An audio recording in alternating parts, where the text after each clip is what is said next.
এত সুন্দর কুল হয়েছে এখানে, সব লাল লাল কুল দেখা যাচ্ছে আপেলের মতো। চলো দেখাচ্ছি তোমাদেরকে। দিয়ে মসুরির ডাল খাবো আজকে, সরস্বতী পুজোর আগেই কুল খেয়ে নেবো। Welcome back to the new video guys. আজকের ভিডিওটা শুরু হচ্ছে সকাল সকাল ড্রয়িং করতে যাওয়া দিয়ে। এই রাস্তাতে ড্রয়িং করতে যাচ্ছি, রাস্তাটা খুব সুন্দর।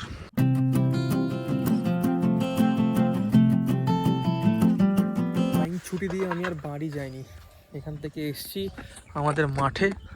এখান থেকে একটু ধনিয়া পাতা নেব, তাই জন্যে আমরা বাজারে যাই, কিন্তু হঠাৎ করে কিছু দরকার পড়লে এরকম মাঠেই আসি।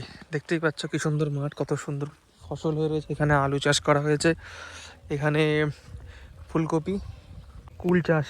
ওই যে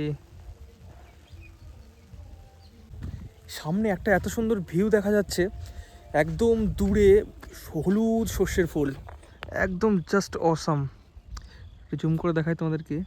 উফ, ধনিয়া পাতা তো নিতে আসলাম, কিন্তু কোথাও তো ধনিয়া পাতা দেখতে পাচ্ছি না। আর হুডি পরে এসছি, সেরকম গরম লাগছে। আর কুলের বাগান দেখো এখানে, এখন নেট দিয়ে ঘিরে রেখেছে যাতে পাখি না ঢোকে এখানে। এত সুন্দর কুল হয়েছে এখানে, সব লাল লাল কুল দেখা যাচ্ছে আপেলের মতো। চলো দেখাচ্ছি তোমাদেরকে। এই যে উফ, বাপরে, এই কুলের যা সাইজ হবে আর এত সুন্দর খেতে হয় এই কুলগুলো।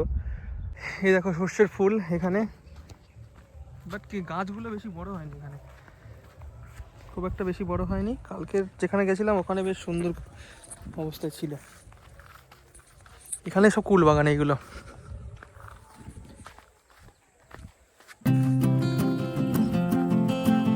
কি সুন্দর বাঁধাকপি হয়েছে, সাইজগুলো বেশ দারুণ, বড় হচ্ছে যদিও। এখানেই তো ধনিয়া পাতা রয়েছে, কিন্তু এখান থেকে নেওয়া যাবে না। একটা আলাদা জমি এখানে যেন কোথাও আছে, এখান থেকে নিতে লাগবে। ওরে বাপরে, এই দিকটা অনেক সুন্দর, পুরোটাই হলুদ দেখা যাচ্ছে, যত দূরে চোখ যাচ্ছে ততটাই। সত্যি কথা বলতে শীতকালে একটা আলাদাই পরিবেশ থাকে, যখন এরকম সুন্দর সর্ষের ফুল হয়। হ্যাঁ, ধানের সময়ও ভালো লাগে, কিন্তু সর্ষের ফুলের সময় একটা আলাদাই ব্যাপার। এই দেখো, এগুলোকে বলে মাচার পটল।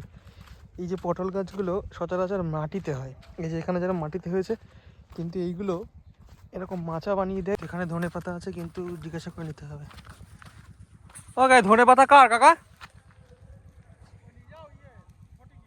কিছু বলবে না তো?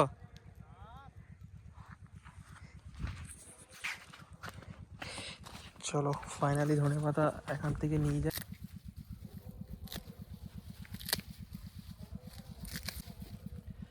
এইটাতেই হয়ে যাবে। গাইস দেখতেই পাচ্ছি হেভি সুন্দর ধনে পাতা পেয়েছি, একদম তরতাজা আর ফ্রেশ। দিয়ে মসুরির ডাল খাবো আজকে। এখানকার কুল তো একদম খাওয়ার মতো হয়ে গেছে, একটা ট্রাই করে দেখবো, কি বলো?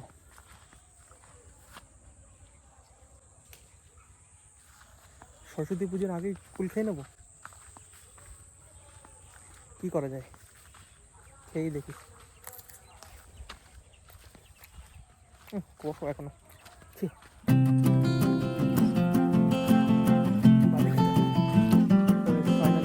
চলে এসছি আমার সাইকেলের কাছে, এখান থেকে সাইকেল নেবো। চলো বাড়ির দিকে যাওয়া যাক।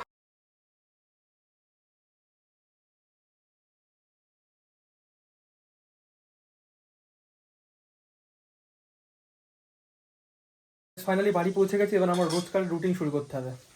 এখন ড্রয়িং করবো, ওই জন্য সব সেট আপ রেডি করবো এখানে।